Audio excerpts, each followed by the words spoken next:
G'day folks, and welcome back to the channel for episode number 35 of our Cold Trozan Skyshard Spellbreaker, where you might be forgiven for thinking that nothing has happened, because, you know, there's still loot on the floor here, we're still in Twin Falls, but I tricked you with the magic of editing. I went and turned in all of these quests. I got like, what, a level and a half or something, and I haven't spent the skill points. Now, I'm looking at Maven Sphere, 12 out of 12. I can put 2 points in. I'll get 2 more points worth of absorption, which is good, but that's probably okay there. I'm looking at Shadow Dance, but Shadow Dance is already at 12 of 12 in hard points, so there's kind of no point there. Well, not no point, you literally can't put any more points in there. That's as good as it's going to get ever. I was looking at Pneumatic Burst, but 2 more points in that will get us a bit more offensive ability, slightly more regen, some more total speed. This is an option, but then I remembered, hey, this is an Arcanist. We're throwing meteors at things. What about Devastation? Now, the problems with Devastation are as follows. Number one, that first part of that orange text there requires a caster offhand. So we can't use it, because we're using a shield for right now. So this is going to be a when we get an offhand kind of swap. And the other issue with this skill is it's currently all vitality damage.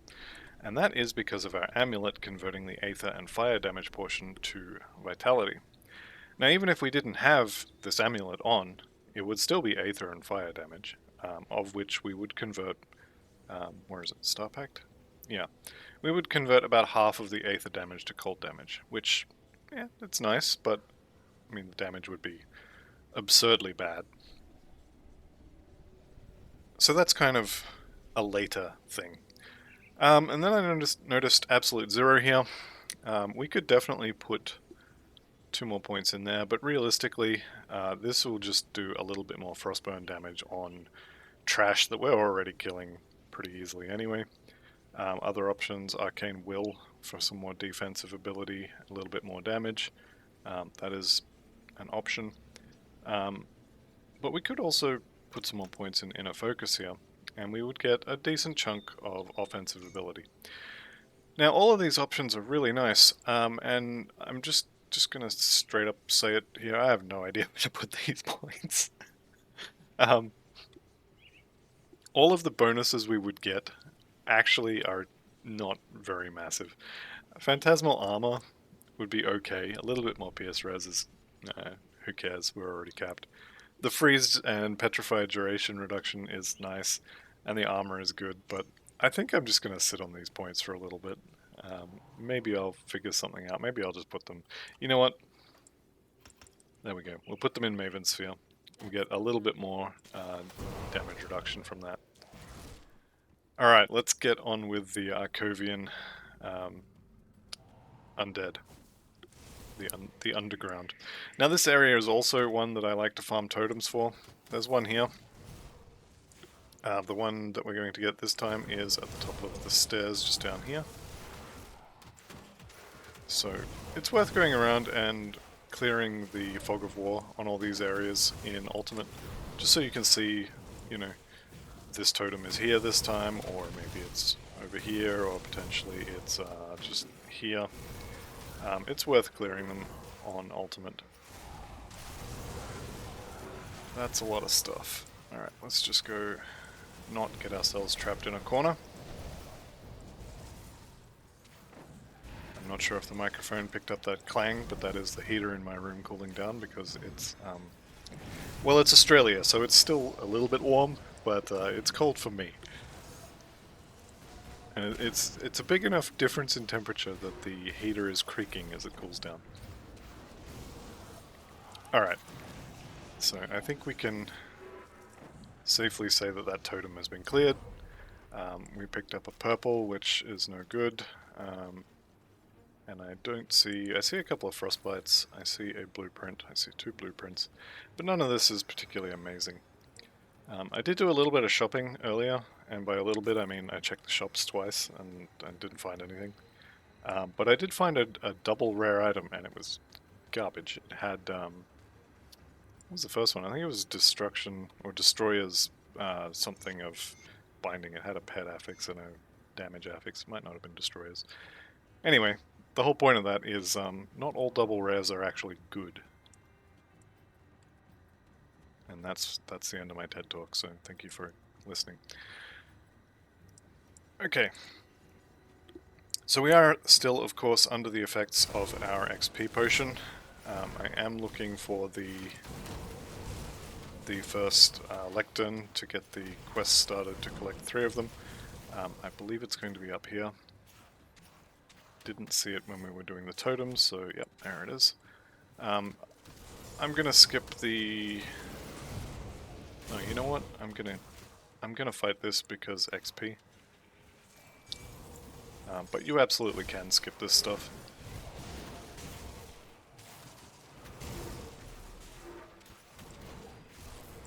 I'm definitely loving having these guys spinning around and zapping people's resistances. Okay, anyway, enough of that. Let's start this up. The good thing about fighting the undead is they are mostly slow, although this guy appears to be Speedy Gonzales, without his skin. But you can generally just run away from them. Not always, but generally. And sometimes you just lose half your health bar for reasons. I think something in here is doing a lot of damage. Is this guy he's a priest. Okay, so he's going to be healing people. So we kill him first. And this guy, I think, is summoning that pet. Well, it's a good thing we took all those defensive devotions. Otherwise I probably would have died a couple of times there. Though, in my defense, I am face tanking things that I shouldn't be.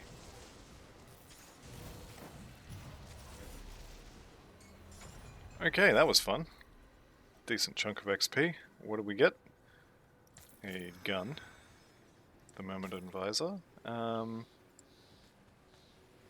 And no cold, or no rare cold affixes. I will point out here though, this formidable as a prefix is one you want to look out for because it comes with physical resistances. So if you can get formidable of the Winter Storm on your boots, you'd be very happy. I would recommend buying a lotto ticket at that point as well, because actually probably don't bother because you use up all your luck for today. Alright, so we're going to kill Tenebris here.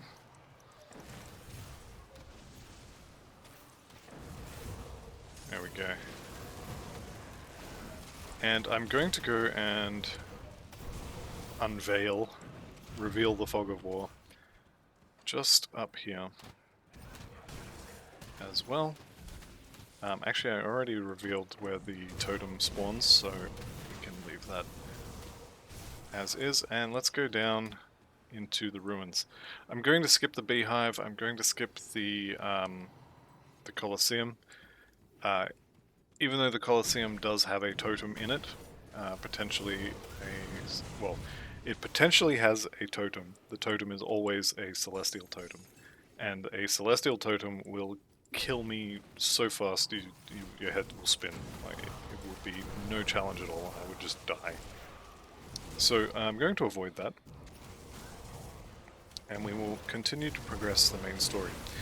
Now, my goal here is to get to probably Darkvale Gate, and then farm some totems there for gear. What do we get?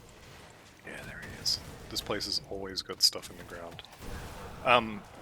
So yeah, Darkvale Gate, and then probably around level 96 by that point. And then we will farm totems until 100, and we'll get some gear that way. The other thing I wouldn't mind doing is the Steps of Torment just once, so I can go shopping for a new weapon.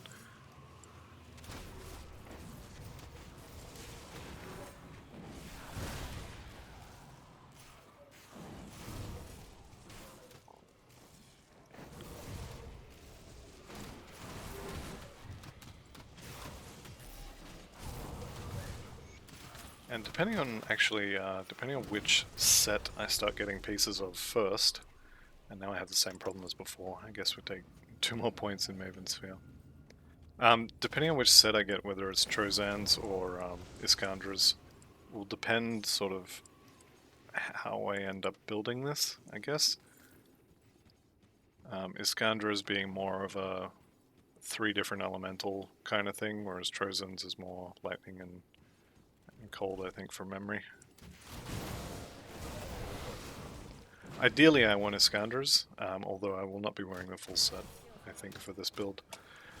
Alright, we pop our rift down there and we'll run outside. We definitely could skip the rest of the quest in here. Actually, you know what? Let's do that. So that quest to kill these 3 will open up the Skeleton Key dungeon, which we do want, but I'm not going in there yet. So, I mean, we don't have to do it right now. It's XP and access to a dungeon that I'm not going to do, so we can just walk past it for the moment and then go back later and do it.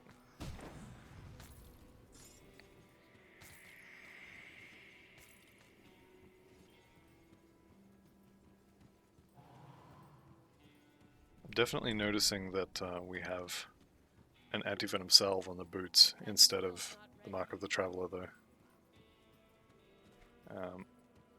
This area, the Broken Hills, is not one that I like to farm, even though it does have ancient totems, and it actually has a lot of beast champion types as well.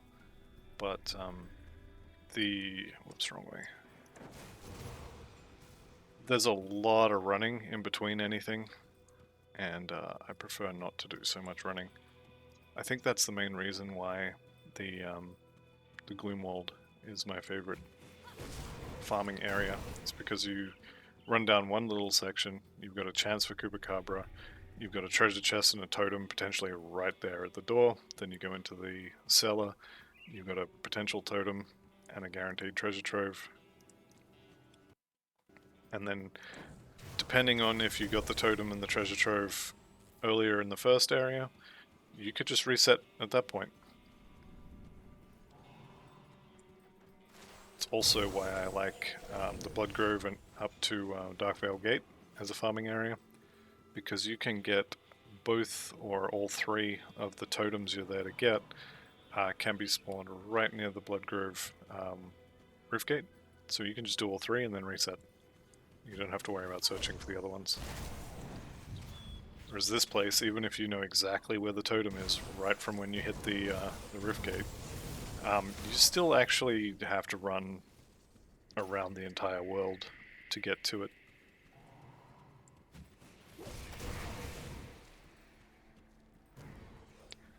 And I must say I'm very glad that I put Altos on these Blade Spirits. I'm actually seeing it go off a little bit more often, which is very nice. Mythical Frostshad Crown could be something we're interested in. Unfortunately, doesn't have +1 to... to be honest, I don't care if it's all skills, but I definitely want +1 to Arcana skills, so that's no good. The other thing I was considering before I started this is we could go and get the ultimate Fetten Mask. With that said, though, I think when I do go get that, I'll probably do it in between, maybe in between this episode and the next one, because I don't think anyone really wants to watch me run the whole way out there and click on a vase. So we may end up skipping that.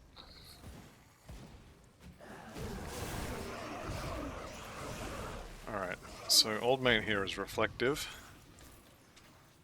Fortunately, didn't seem to matter.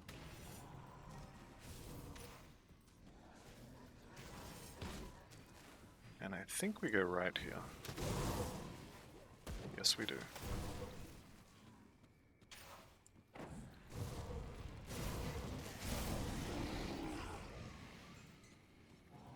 Alright, Voldrak is going to be fun.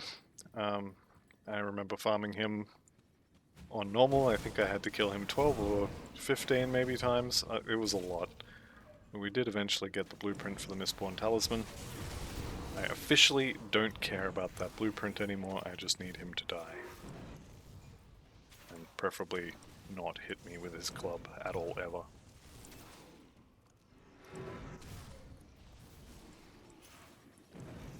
So any boss that is slower than we are, we can just kite forever.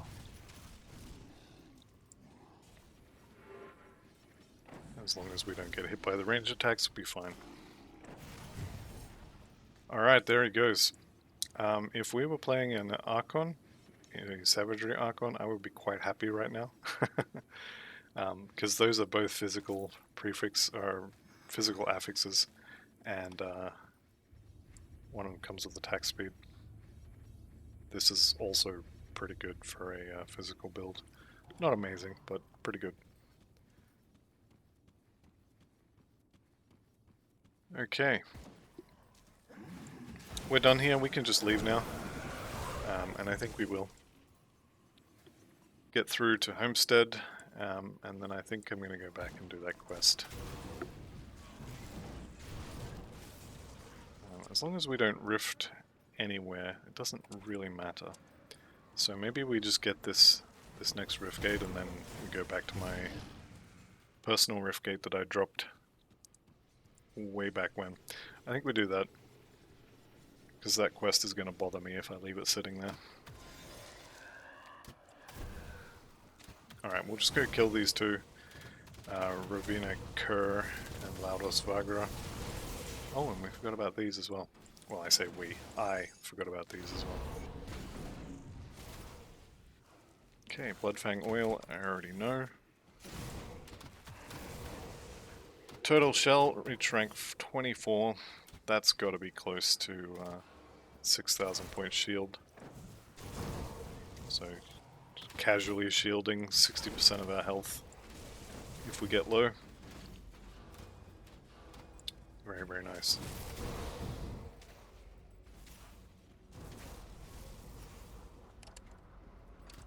Alright. Down we go, once we do a little bit more walking. This section of the undead. Actually, how close are we? Arcovian undead? Nah, there's no chance. Same with Barrowhome. Miles off being revered with them. Alright, what do we got? Forsaken Spirit Totem. That's going to be just here in this room, isn't it? Yep. Okay, so clear the area before we pop the totem. Lookma, no hands, still works.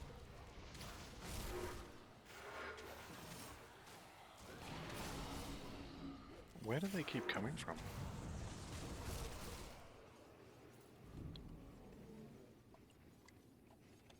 Alright, let's actually turn those off while we do this.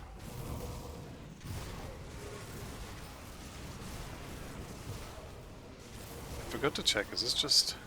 It's Forsaken, there should be more than this.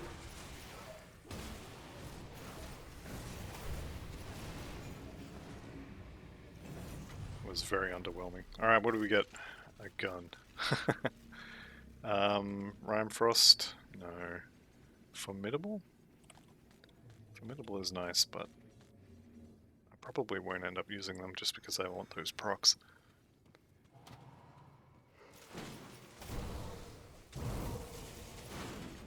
Okay, here is Laudos Vagra, and we are of course going to kill him.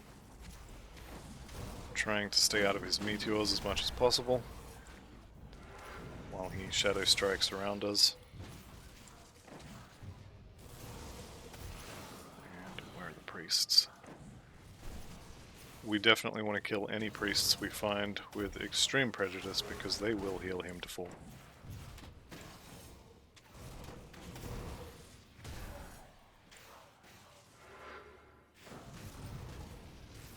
I think we can just kill him now, yep. Unfortunately no weapon upgrade for us. I think if we found a single rare affix So for example, a Glacial Spectral Bludgeon or a Spectral Bludgeon of Fallen Skies, I think that's probably an upgrade for us at this point. This weapon is fairly out of date.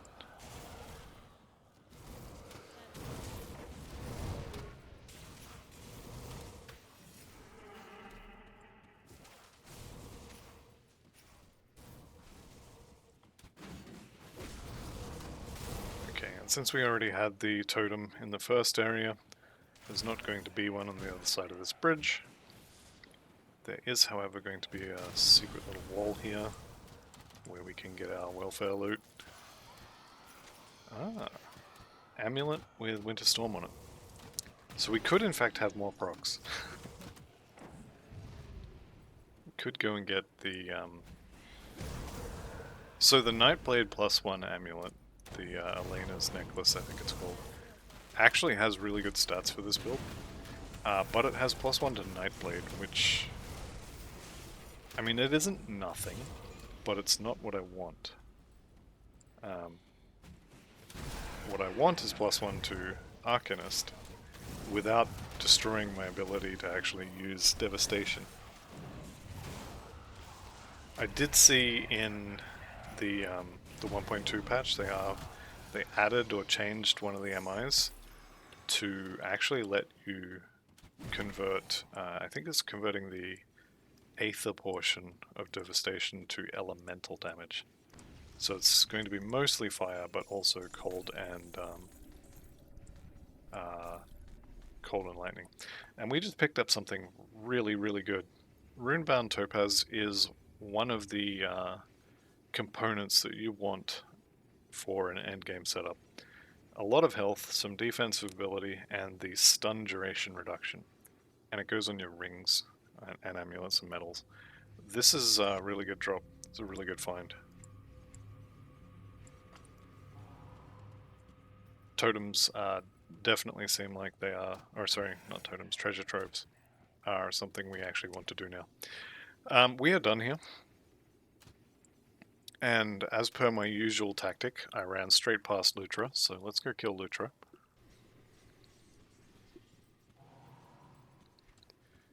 Because she lives just here. And whenever I'm doing a skip, I always run straight past her, completely miss her, and I have to come back. So, shortcuts make for long delays. Now you can see here the Ancient Spirit Totem is going to be down here. To get there you have to come all the way around here, and then it's kind of back around here. It's a bit of a run, which is, as I said last time we were here, it's why I don't particularly enjoy farming this area. It's just too much area, too much running, without stuff to kind of do or kill in between. So you definitely can farm here, but it's not something I'm interested in. Okay. Let's take care of Lutra. We should be able to face tank her.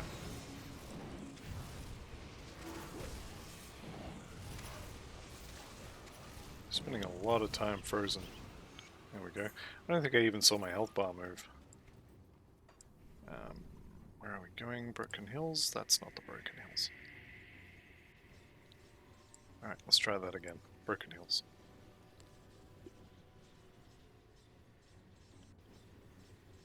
So, we'll just run over here. We'll talk to Lutra's mom, Minerva. Okay, +1 attribute. I want to put more in Cunning because offensive ability.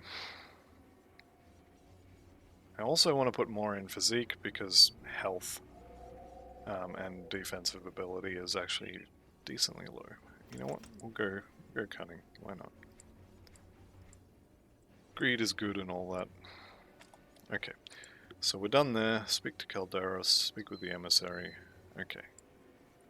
Dead Man's Gulch. Let's get through to Homestead.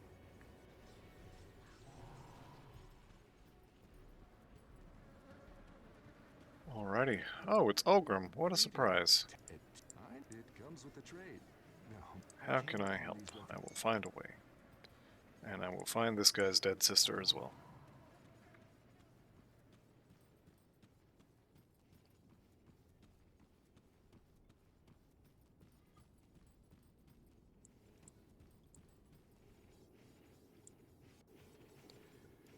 Right, welcome to the Mountain Deeps, where there's a bunch of trolls who do a bunch of vitality damage. If your vitality resistance is not capped at this point, what are you doing? I think by this point in the game, you should have worked out that your resistances need to be capped at all times, and I shouldn't have to tell you. Alright, Icrix is not here today, our totem is not here, and our treasure trove is not here. So that's unfortunate. Although the treasure trove is going to be, I think, on this little path. There's one place it could be that's not on this path. Could be here, it's not. We've just reached Nemesis with the beasts, so now we have to worry about Kuba.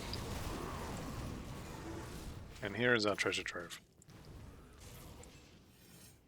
So, treasure troves do tend to drop a lot of blueprints, and they usually will drop a rare crafting item.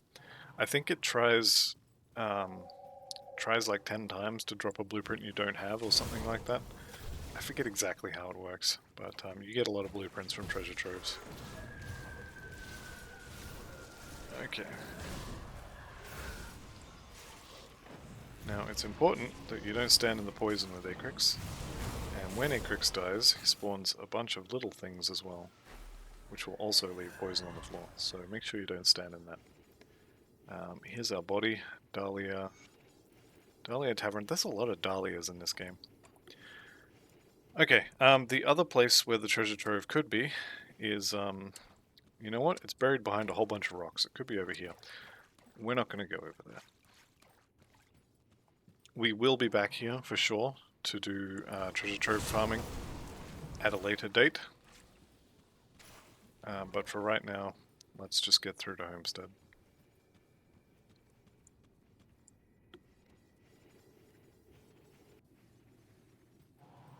Alright, Prospector's Trail. We'll grab the rift here.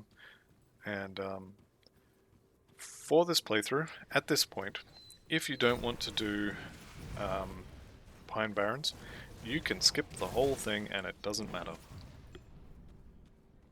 So the things you get from Pine Barrens are devotion points, which we don't need because we already have all of those. You also get Black Legion reputation, which we don't need because we're already revered.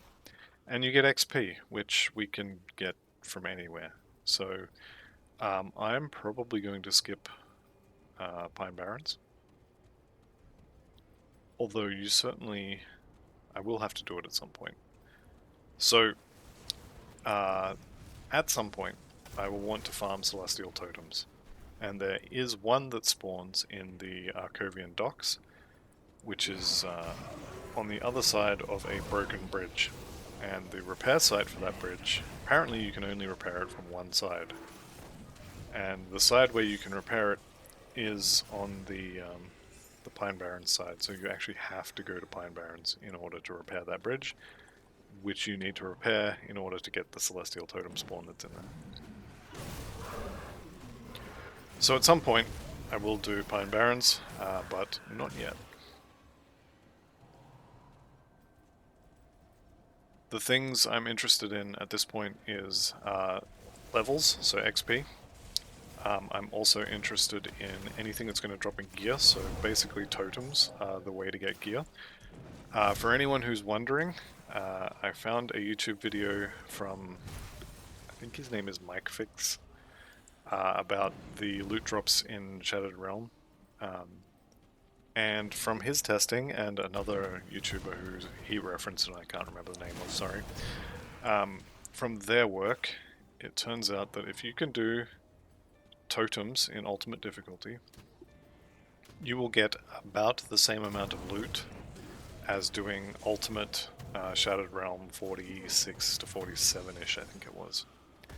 So if you can do Shattered Realm 45, 46, somewhere around about there, in ultimate difficulty on your brand new character, then by all means feel free to do that.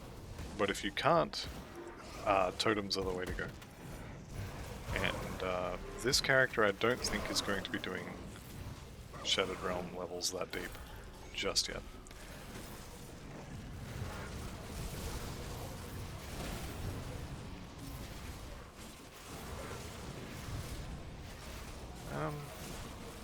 Do we just take some more damage? Because Maven Sphere is maxed out. We could get some more offensive ability. That's definitely a thing. We could get some more offensive ability. We could get some more defensive ability. We could get a bigger heal as well. You know what? I think we take the heal. I'm going to take most of those points out later anyway. Because I will want Devastation once we have the Conduit. But that, I think, is going to be a little while. Okay, Isaiah Redden, my good friend. Let's have a look at your gear. And by that, I mean, buy my junk.